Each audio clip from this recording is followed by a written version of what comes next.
வணக்கம். நம்ம இந்த உலகத்துல நிம்மதியா வாழணும்னா, முதல்ல நம்ம ஒண்ணு தெரிஞ்சுக்கணும். ஒரு மிகப்பெரிய உண்ம இருக்கு. அந்த உண்மை என்னான்னா, எங்கேயும், எப்போதும், எல்லோருக்கும், எல்லாமே நன்மையே நடக்கிறது. ஆமா. இங்க நடக்கிறது எல்லாமே நன்மை தான் நடக்குது. அது எல்லாத்துனாலயும் உடனே புரிஞ்சுக்க முடியாது. அதனால நம்ம நெறைய குழப்பம் அடைஞ்சிடுறோம். இப்போ ஒரு நிகழ்வு நடக்குது. அந்த நிகழ்வு அது வந்து நிகழ்வு தான். அது நன்மை, தீமைங்கிறது நம்ம தான் வகுத்து வச்சிருக்கோம். ஏன்னா, உங்களுக்கு நன்மையா தெரியிறது, எனக்கு தீமையா தெரியும். எனக்கு தீமையா தெரியிறது, இன்னொருத்தருக்கு நன்மையா தெரியும். அப்ப இங்க நன்மை, தீமைங்கிறது நிகழ்வுல இல்ல.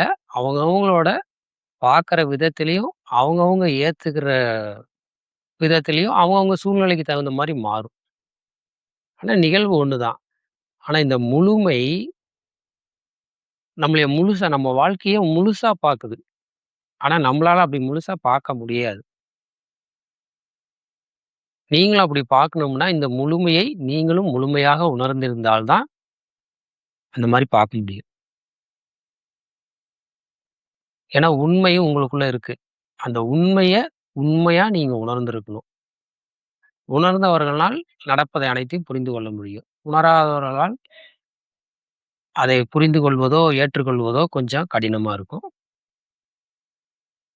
நம்ம அமைப்பின் நோக்கமே அந்த உண்மையை உங்களுக்குள் இருக்கும் அந்த உண்மையை நீங்க உண்மையாவே உணரணும்.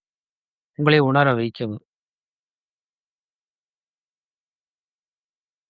ஏன்னா, அப்பதான் உங்களால இந்த வாழ்க்கைய முழுமையாக, ஆனந்தமாக, சந்தோஷமாக கொண்டாடி வாழ முடியும். ஏன்னா, நம்ம இங்க ஆனந்தமா கொண்டாடி வாழ்றதுக்கு தான் வந்திருக்கோம். வருத்தப்படுறதுக்கோ, இல்ல நொந்துக்கிறதுக்கோ வரல. இங்க எல்லாமே சரியாக தான் நடக்குது. அத நீங்க புரிஞ்சுக்கணும். அது நம்மளுக்கு என்னைக்கு புரியுதோ, அன்னையிலிருந்து நம்மளுக்கு ஆனந்தம், பேரானந்தம் தான்.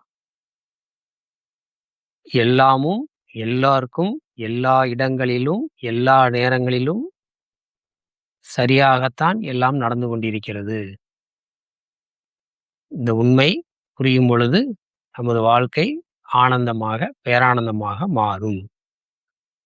வாழ்க வளமுடன், வாழ்க பேரானந்தமாக.